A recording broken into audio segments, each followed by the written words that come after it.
Assalamu alaikum grade 3. I am here with lesson number 3 from unit number 1, memorization and translation. Today you will learn dua for reward. Jazakallah. Grade 3. Its translation is, may Allah reward you with goodness. May Allah reward you with goodness. Here you can see, to whom do we say Jazakallah? It's an Islamic expression of gratitude.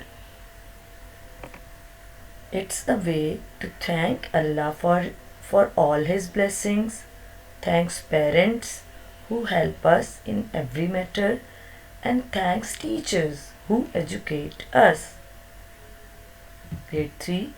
Here are some benefits of reciting Jazakallah. It improves positive thinking, it improves happiness and reduces anger, it strengthens the relations and also opens the doors to more relationships. Grade 3. Learn this dua with translation. This is all for today. Allah Hafiz and say Jazakallah.